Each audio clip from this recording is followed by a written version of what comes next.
Lo que hay y lo que suena. Una perspectiva relajada de la música.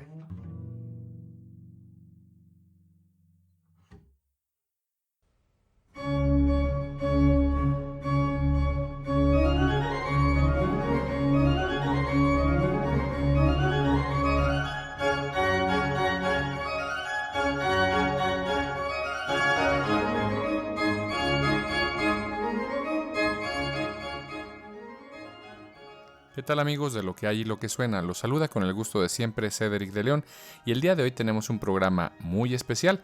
Seguimos platicando sobre el órgano. Y bueno, curiosamente en este episodio, después de ya 5 programas dedicados al órgano, nos quedamos precisamente en la transición entre la historia del órgano del Renacimiento al periodo barroco. Como es de esperarse, amigo Radio Escucha, en esta parte 5, el barroco, veo que el material es suficiente porque resulta que en el barroco los órganos tuvieron el desarrollo, el impulso que los llevó a la máxima cúspide que pudieran encontrar en el refinamiento del arte de la construcción del órgano. Es aquí donde veremos en el barroco a los grandes constructores de órgano, a los grandes organistas, a los grandes compositores de órgano. Por supuesto, no demeritaremos pues el desarrollo del órgano en el clasicismo, en el romanticismo o en las épocas modernas. Sin embargo, esta parte, el barroco, resulta ser de vital importancia para el mundo de la música, para el mundo del órgano. Y bueno, sin más preámbulo, comencemos. Estoy comentando sobre el órgano y si usted se ha perdido alguno de los episodios relacionados con el órgano, bueno, pues visite nuestras redes sociales, en Facebook, Lo que hay y lo que suena. Podrá encontrarnos en Anchor FM, ahí están todos los episodios, o puede suscribirse a Spotify y nos encontrará como Lo que hay y lo que suena. Prácticamente en cualquier plataforma de podcast usted podrá encontrar los episodios anteriores y por supuesto un episodio nuevo cada lunes. Los puede encontrar en Lo que hay y lo que suena, una perspectiva relajada de la música, como episodios bonus o adicionales de Lo que hay y lo que suena. Esta serie de historia del órgano, música de órgano, lo que hay y lo que suena de órgano, está basada en el texto del constructor de órgano de George Ashton Ousley, así como de otras fuentes y de experiencias personales a lo largo de estos episodios. Pero bueno, en el transcurso del siglo XVII y principios del siglo XVIII se prestó gran atención y se gastó dinero en el adorno exterior del órgano. Todo el estuche estaba decorado con estatuas, cabezas de ángeles, jarrones, follaje e incluso figuras de animales. A veces los tubos delanteros estaban dorados o pintados. Los labios de las tuberías se formaban como mandíbulas de leones y los patrones ornamentales estaban grabados en las tuberías. A este miserable artificio no debemos objetar mucho. Menos, pues con el paso del tiempo fue abolido por inútil e inadecuado. Pero la gente fue más lejos y tiró el dinero que podría haber sido gastado en una manera más digna por los ornamentos más insípidos y absurdos, degradando así, sin saberlo quizá, por supuesto, no es que quisieran hacerlo adrede, ¿verdad? Degradando así el sublime instrumento de un espectáculo raro. Entre estos adornos, las figuras de ángeles jugaron un papel muy destacado. Se colocaron trompetas en sus manos que, mediante algún artificio, podían mover hacia arriba o desde la boca. Estos ángeles manejaban carrillones y timbales. No pocas veces había en medio de esta hueste celestial algún ángel más grande elevándose por encima de los demás y golpeando con su batuta el tiempo de su orquesta. En tales circunstancias no se podía prescindir del firmamento. Había soles y lunas giratorias y estrellas en movimiento que tintineaban, llamadas estrellas de platillos. Incluso se convocó al anfitrión del reino animal, Sin embargo, en alabanza a los constructores de órganos posteriores, debemos decir que gradualmente abolieron estas cosas absurdas y perjudiciales y dirigieron su atención a asuntos más importantes. Bien, esto es lo que nos dice desde una perspectiva y lenguaje coloquial, amigos radioescuchas, los que nos siguen en redes sociales, por no decir un poco vulgar. Lo que se resume en el comentario anterior, que por cierto es de uno de los grandes cronistas de los órganos, Seidel, es lo siguiente. Vamos a ponerlo en palabras llanas y si me lo permiten. Los adornos en las cajas o fachadas de los órganos de esas épocas, a principios del siglo XVII y XVIII, en algunos del XVIII, resultaban de mal gusto y sin ánimo de ofender. Bueno, pues resultaban, como podríamos decirlo coloquialmente hoy en día, pues unos ornamentos bastante nacos. Pero bueno.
Con el siglo XVIII entramos en un periodo de gran actividad y marcado progreso en la construcción de órganos en Alemania, un periodo al que es imposible hacer justicia en ninguna dirección.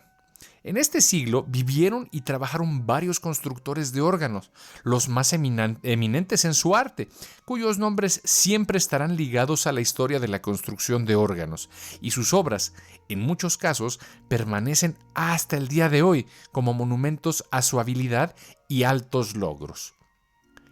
Entre todos los nombres más distinguidos está el de Gottfried Silbermann. Se destaca en merecida prominencia como el más grande constructor alemán del siglo XVIII. Una lista representativa de algunos órganos notables y sus distinguidos constructores será suficiente para mostrar la habilidad y la empresa que marcaron este siglo de construcción de órganos. Hablando de los instrumentos construidos en Dresde por el gran constructor antes mencionado, Edward Holmes, en su Rumble Among the Musicians of Germany, publicado en el año de 1828, dice: al echar un vistazo a la lista de contenidos, el lector musical puede complacer su imaginación imaginando con qué efecto sale una pieza de contrapunto florido y artístico de un órgano alemán, donde el intérprete se sienta con un torrente de sonido listo para el toque de sus dedos y una reserva inofensiva de truenos a sus pies. El grosor, la profundidad y la independencia de los pedales reivindican aquí supremamente el predominio poético de la fuga sobre cualquier otra clase de composición musical. Y en sujetos lentos como el bajo, rueda en su peso, no hay duda. Es como el fiat del omnipotente.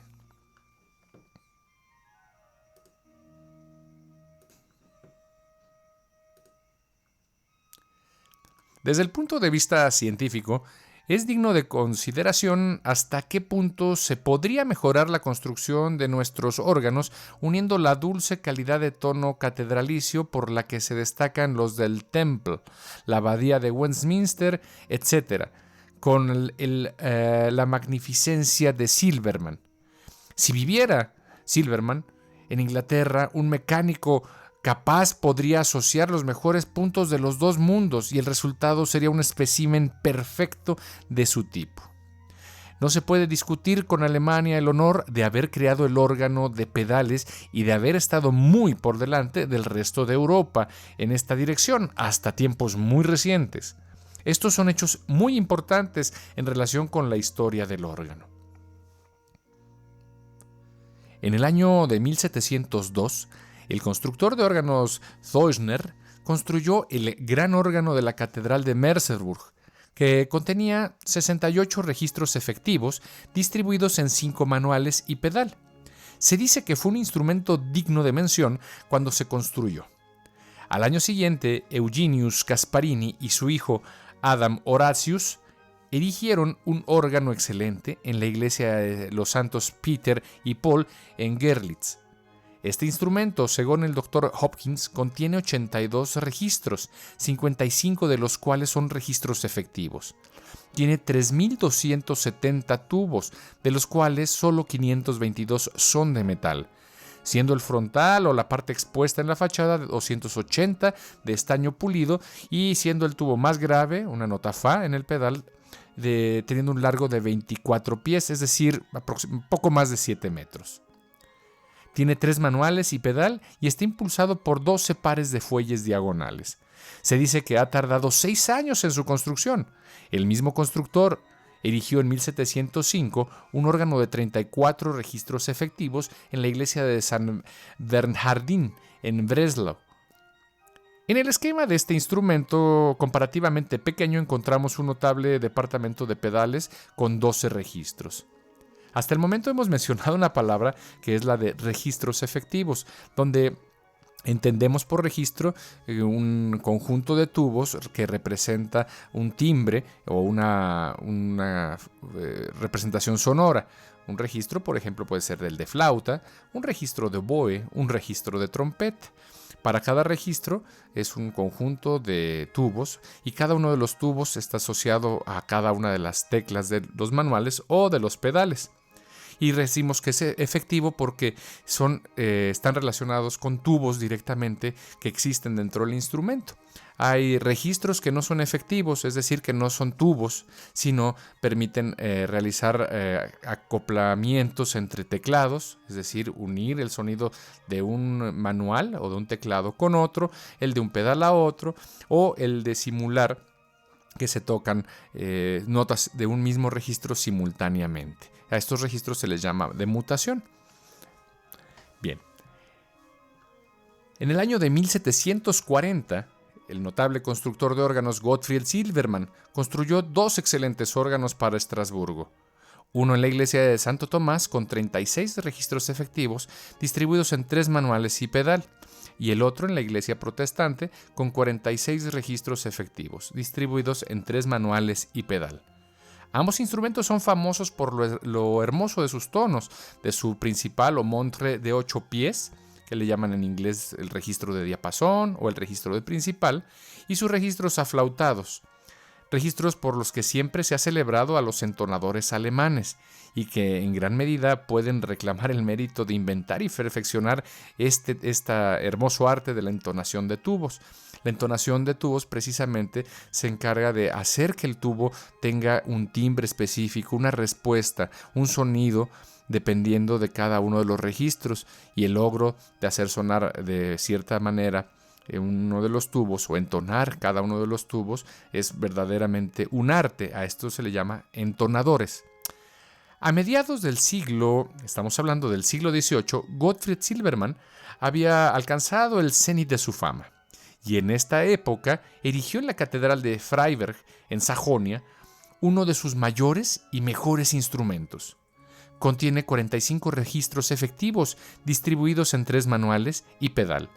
El pedal del órgano es, por motivos históricos, digno de ser registrado. A lo largo de este excelente instrumento se utilizaron exclusivamente para el trabajo de la tubería estaño y madera ingleses, proporcionando una lección práctica para todos los constructores de órganos posteriores y aquellos interesados en la construcción de órganos. Tanto en la elección de los materiales como en la belleza y el brillo de sus tonos de órgano, este renombrado constructor apoyó su nombre, Silbermann, como sinónimo de perfección. Llegamos ahora, en el orden del tiempo, a uno de los mayores logros en el mundo de la construcción de órganos en el siglo XVIII. Aludimos al magnífico órgano de la iglesia del monasterio benedictino en Weingarten, en Suabia, un soberbio grabado de línea que Don Bedós, en una lámina de su gran tratado de órganos, el arte del constructor de órgano, en la lámina, para ser precisos, la lámina 77 de este tratado, se muestra. Este hito en la historia del arte fue construido por Josephus Gabler en Ravensburg y completado el 24 de junio de 1750, curiosamente el año en el que muere el gran compositor Juan Sebastián Bach. En 1750, entonces el 24 de junio, después de ocupar varios años en la construcción, este órgano en la abadía benedictina de Weingarten, construido por Josephus Gabler, según la especificación que nos da Don Bedós en su tratado El arte del constructor de órganos, y que sin duda es la del instrumento en su construcción original más bella, contenía 66 registros y 6.666 tubos. ¡Ay, mamá! Parece como que el número mágico, el número de la bestia. Pero bueno, ¿coincidencias? ¿Quién sabe, verdad? Solo 10 registros de todo el órgano son de madera. El resto son de estaño. Los tubos más grandes de este instrumento tiene como nombre o base sonora contrabass de 32 pies, aproximadamente tubos de una altura de 10 metros. Son de estaño pulido y ocupan la posición más prominente en la parte frontal del instrumento. Se dice que la tubería más grande mide alrededor de 16 pulgadas de diámetro, casi medio metro. Tengo la fortuna, amigo Radio Escucha, de conocer en persona el instrumento. En el año 2000 hicimos una gira con mi maestro Lucho González, que falleció recientemente, este año 2020, en febrero. En 2000 hicimos un recorrido por los órganos del sur de Alemania, norte de Suiza y otras regiones. Y afortunadamente Lucho González en aquel momento tenía la posición suficiente como para que nos permitieran estar en este órgano, el órgano de la abadía benedictina de Weingarten, un órgano increíble, un órgano hermoso y una sonoridad pero preciosa. Podríamos hablar sobre este instrumento durante todo un programa completo. Mencionar que Josephus Gabler, fue quien ganó un concurso para poder erigir este instrumento, y la única condición era que no alterara la arquitectura de la iglesia, de tal manera que el órgano está mimetizado con la misma y la propia arquitectura de la iglesia de la abadía benedictina de Weingarten. Si usted tiene la oportunidad en algún momento de visitar, ya sea virtual o físicamente, por supuesto, es una experiencia increíble. Yo estuve en el invierno entre 99 y 2000 en la abadía benedictina. Hace un frío increíble, pero bueno, si usted ha visto de estos paisajes que parecen de calendario que reparten cada año, con casitas de cuento, bueno, pues nada más cercano a la realidad. Es un lugar hermoso y por supuesto este órgano es una de las cosas más impresionantes y que he tenido la fortuna de visitar y por supuesto tocar. También podemos mencionar el gran órgano construido por Hildebrandt para la iglesia de San Miguel en Hamburgo. Esto se completó poco después de 1762, cuando la iglesia actual se abrió al servicio. El órgano contiene 70 registros efectivos. Es un número brutal de registros. Hoy en día esto, aunque sigue siendo una cantidad increíble de registros, es monumental, monstruoso, y más para aquella época. Distribuidos en las 4 divisiones de los 3 manuales y en la sección de pedales. El pedal es singularmente completo, con 3 registros de 32 pies, o sea, 3 registros que tienen conjuntos de tubos que miden 10 metros de alto, y 6 registros de 16 pies, de aproximadamente 5 metros, 5 registros de lengüeta importantes y una mixtura de 10 filas. Esto significa que por cada nota que usted toque de uno de estos registros de mixtura, tocarán 10 tubos al mismo tiempo, en un solo registro. Hay en los manuales 4 registros de 16 pies, y 25 de 8 pies, aproximadamente 2.4 metros. 64 hileras de mixturas en total en todo el registro. Visto externamente, este órgano presenta una apariencia de las más imponentes que se pudieran encontrar en los órganos. La caja la caja del órgano tiene una superficie de aproximadamente 330 metros cuadrados y tiene en su centro un tubo do grave del pedal principal que mide 35 pies y 6 pulgadas, aproximadamente 11 metros de alto, y tiene 60 centímetros de diámetro aproximadamente, y pesa aproximadamente, un solo tubo de este órgano, 440 kilogramos de estaño puro. Como dice el doctor Hopkins, el órgano está finamente distribuido en el interior, en 4 pisos, a cada uno de los cuales se obtiene acceso libre mediante amplias escaleras. Los pasadizos se encuentran en abundancia y se puede acceder a cualquier tubo de este inmenso instrumento sin molestar a los demás. En esta iglesia, que actualmente es un símbolo de Hamburgo, se encuentra la tumba de Carl Philipp Emanuel Bach.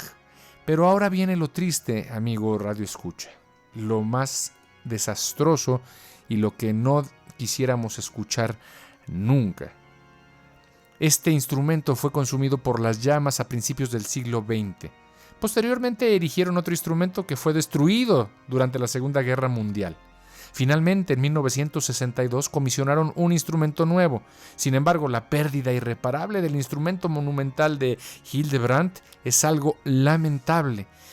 Realmente habrá que buscar documentos donde se muestre la construcción de este instrumento, porque para que tengan una idea, el órgano de la catedral aquí en la ciudad de Morelia tiene alrededor de 60-64 registros efectivos y un solo registro de 32 pies, de 10 metros. Este no tenía uno, tenía 3 registros de 32 pies. O sea, esto era un hito en la construcción de órganos debida a Hildebrandt. Pero bueno, vamos a hablar para finalizar y dar paso al fin de este episodio, sobre Gottfried Silbermann, este gran constructor de órgano. Nació el 14 de enero de 1683 en la ciudad alemana de Kleinwöhrich, y él era el hijo menor del carpintero Michael Silbermann. Se trasladó a la cercana ciudad de Frauenstein en 1685, y es posible que Gottfried también aprendiera carpintería allí. Más tarde, en el año de 1702, se trasladó a Estrasburgo, donde aprendió la fabricación de órganos de su hermano y entró en contacto con la escuela franco-alsaciana de construcción de órganos. Regresó a Sajonia como maestro artesano en el año de 1710 y abrió su propio taller de órganos en Freiberg. Un año más tarde, su segundo proyecto en Alemania fue el gran órgano de la Catedral de Santa María de Freiberg, terminada en 1714. Silbermann, y este dato es bien interesante, amigos, Gottfried Silbermann, murió en Dresde el año de 1753, 3 años después que el maestro Johann Sebastian Bach. Silbermann murió probablemente como resultado de un envenenamiento por plomo mientras trabajaba en la fabricación del órgano en la catedral de Hofkirche. Esto es importante porque los tubos de metal de los órganos son en aleaciones ya sea de plomo, estaño, en algunos casos una pequeña proporción de zinc, cobre, pero principalmente la mezcla que le llaman el material de órgano es 50% plomo, 50% estaño, dejando tubos del 100% de estaño, 90% estaño u 80% estaño, dependiendo del presupuesto y el tipo de sonido que se quiere, para los tubos de la fachada, dado el brillo tan característico de este metal. Pero es común, antes el conocer que había envenenamiento por plomo o por metales pesados en el siglo XVIII, pues no era algo relevante. Finalmente, para concluir nuestro listado de los grandes constructores nuevamente para estos instrumentos en el barroco, voy a mencionar a uno de los grandes también. Por supuesto hay muchos más, como Don Bedós de Celles, es gran teórico y constructor de órganos francés, pero en este caso vamos a mencionar a alguien que por derecho propio se vendría a convertir en uno de los grandes comerciantes, constructores y además exportadores de arte. En este caso vamos a hablar de Arp Schnitger, así como se escucha. Él nació en el año de 1648, Breik, Alemania, y muere en 1719. Fue un constructor de órganos alemán de gran influencia, principalmente activo en el norte de Europa, especialmente en los Países Bajos y en Alemania, donde muchos de sus instrumentos sobreviven hasta el día de hoy.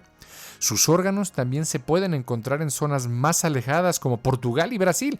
Schnitger fue uno de los más prolíficos constructores de su tiempo, completando más de 150 instrumentos y atendiendo varios centros de servicio.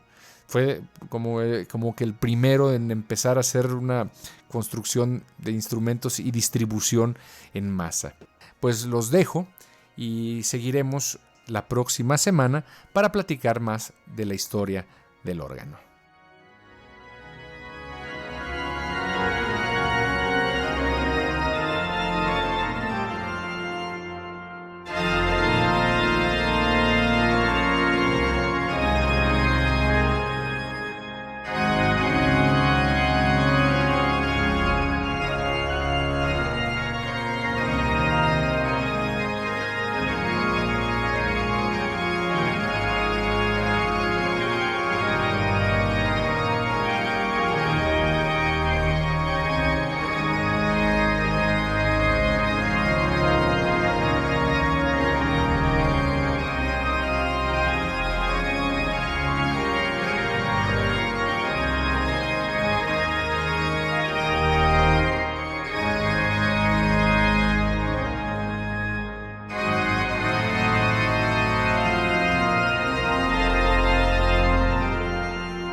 Lo que hay y lo que suena. Una perspectiva relajada de la música.